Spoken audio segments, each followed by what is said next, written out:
Guys, कैसे हो सब? Hope you all are fine.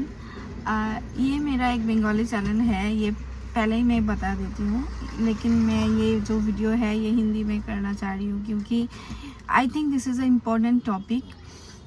And thumbnail देख के आपको पता चल गया है कि ये किस बारे में है। ये एक हाई रिस्क प्रेगनेंसी के बारे में है जिसको बोलते हैं प्री एक्लेम्सिया। बहुत सारा वीडियो मैंने ढूंढा यूट्यूब पे, लेकिन हिंदी में या बंगाली में कोई इस बारे में बात नहीं किए।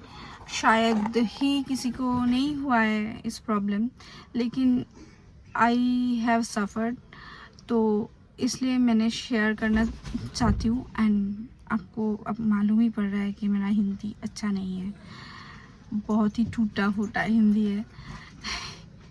सो please manage with it. Okay, so यहाँ पे मैं स्टार्ट करती हूँ। ओके, सो जनवरी 2025 में मैं कंसीव की थी एंड मुझे ये पता चला फरवरी के मिडिल तक। एंड जैसे होता है फैमिली में सब बहुत खुश हुए थे और मैंने डॉक्टर दिखाई। और ये बात मैं पहले ही बोल देती हूँ कि मेरा डॉक्टर जो था वो बहुत बहुत बहुत बहुत अच्छा था, तो शायद इसीलिए मैं अभी भी जिंदा हूँ और बेटे के साथ जिंदा हूँ। अच्छा, तो क्या हुआ था पहले फरवरी में मुझे पता चला, तो हमारा फैमिली एंड ऑल हम बहुत खुश हो गए थे और हम ये सेलिब्रेट कर रहे थे।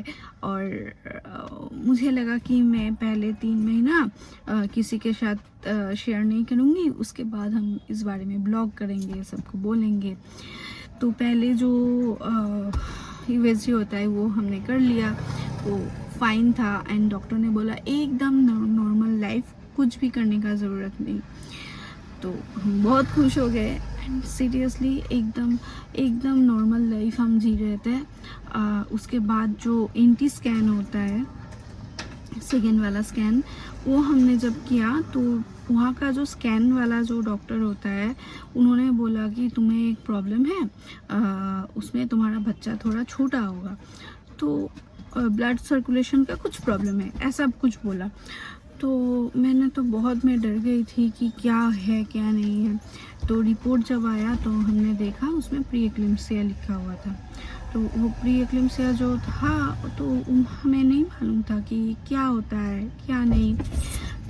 हमने नेक्स्ट दिन डॉक्टर के पास गई तो डॉक्टर ने देखा कि एस्पिरिन स्टार्ट कर दिया और डॉक्टर ने बोला कि तुम एकदम टेंशन एंजाइटी कुछ नहीं कर सकते हो, ये तुम्हारे लिए कितना हार्मफुल है तुम्हें मालूम नहीं, ये क्या हो सकता है तुम्हें मालूम नहीं, तो टेंशन एंजाइटी कुछ नहीं करना है।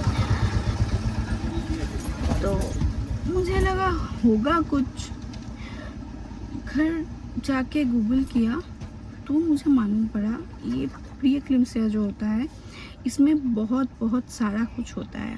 जैसे कि जो मदर रहता है उनका लीवर डैमेज होता है, उनका किडनी डैमेज होता है, और उनका हाथ पैर में सूजन होता है, उनका बीपी हाई हो जाता है, उनमें शुगर आ सकता है। मतलब ये सब जो होता है ये कभी कभी प्रेगनेंसी तक ही रहता है, कभी कभी स्टे भी कर जाता है। एंड ये इतना डेंजरस हो सकता है कि मदर या बेबी कोई भी किसी का भी डेथ हो सकता है। तो ये सब देख के मैं टेंशन में ही पड़ गया, लेकिन स्ट्रॉन्ग रही कि नहीं, डॉक्टर ने बोला कि ये सब नहीं सोचने का और एंजाइटी टेंशन ये सब नहीं करने के लिए। तो ये भी मैंने सोचा कि ये सब तो गूगल में रहता है, सभी को नहीं होता है, तो चलो ऐसा कुछ नहीं होगा, जो भी होगा वो दिखा जाएगा। और एक बात वो सब ने मुझे बोला एंड गूगल में भी देखा, ये जो प्री एक्लेम्सिया रहता है इसमें झटका आ जाता है, अचानक से जो मदर रहता है वो झटके से वो गिर सकता है और स्ट्रोक भी हो सकता है। इसलिए डॉक्टर ने मुझे पहले ही एस्पिरिन दे दिया था। तो हो गया। एंड गूगल में ये भी था कि 5 महीने के बाद धीरे धीरे सारा जो सिम्टम रहता है वो आ जाएगा। 4 महीने से ही मेरा हाथ पैर सूजन होना शुरू हो गया था। हाथ पैर ठीक से हिला नहीं पाती थी, ऑलवेज सूजन रहती थी, लेकिन बाकी का कोई प्रॉब्लम मुझे नहीं था। तो मैं तो बहुत खुश हो गई थी।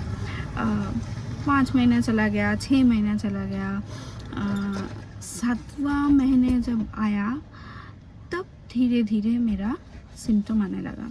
लेकिन 7वां महीने में भी मेरा पेट उतना नहीं फूला हुआ था जितना फूला रहता है।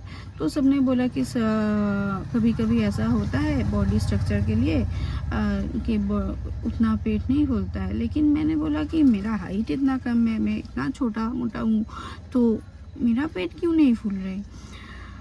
जो भी है, लेकिन धीरे धीरे 7वां महीने से धीरे धीरे थोड़ा थोड़ा पेट आ रहा था बाहर। अभी 7वां महीने से जो हुआ, अचानक से मेरा हाथ पैर सब कुछ मतलब ईचिंग हो रहा था, बहुत बहुत बहुत ईचिंग हो रहा था। जब डॉक्टर को दिखाई तो डॉक्टर ने बोला एक लीवर टेस्ट कर लो। तो लीवर टेस्ट करके मैंने देखा कि पूरा का पूरा लीवर ऑलरेडी डैमेज हो चुका था।